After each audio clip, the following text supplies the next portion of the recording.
Hey guys, I know this is kind of a different intro being filmed. Pretty soon, not this video, you're gonna see a whole new way that I film pretty much everything. I used to film everything via just a webcam. We're moving to an actual, well, it's my phone. It's my iPhone. I'm finally using that as a camera. So that's why the intro is different. But getting on topic here, I'm going to be showing you guys how I created this super cute cottagecore themed bodice for like the Renaissance fair or just for regular fashion if you're into that, you know. So let's go ahead and just jump right on into it.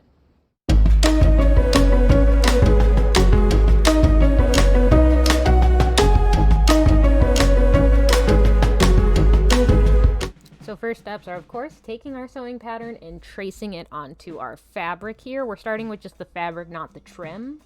The specific pattern is from Butterick, the 5935, option D. So I just cut those out. Using my fabric shears, of course, to cut all those pieces out. Now it's onto this trim. Now, I actually got this really cute white trim from Joann's on clearance. I stockpiled a ton of it, and this just seemed like the perfect project for it with something cottagecore-y. So I'm taking all the templates, or the patterns for that, and cutting out all of our trim that we're going to need. And it is, of course, a pre-gathered trim. Then I take all of the bodice fabric and I start pinning it all together so I can then sew it with the sewing machine.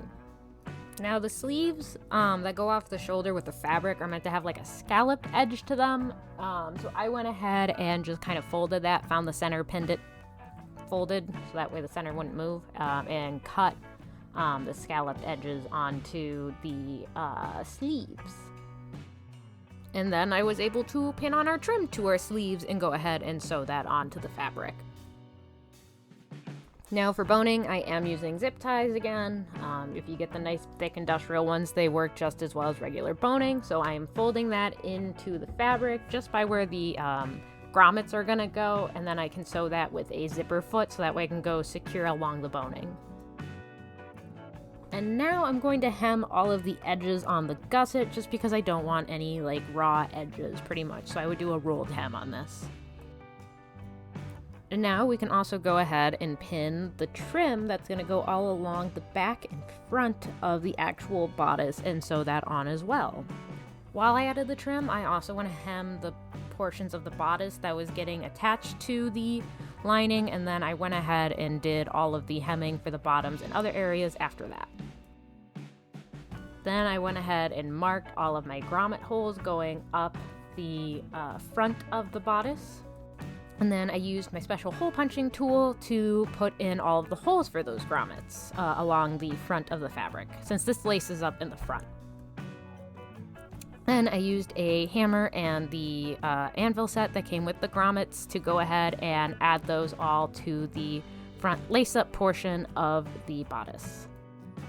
Now the fabric sleeves are meant to go off the shoulder, so for the actual sleeves I had to punch holes for more grommets on those 4 rounded tops of the bodice, and then add grommets into those as well, just like I did for the lace-up portion.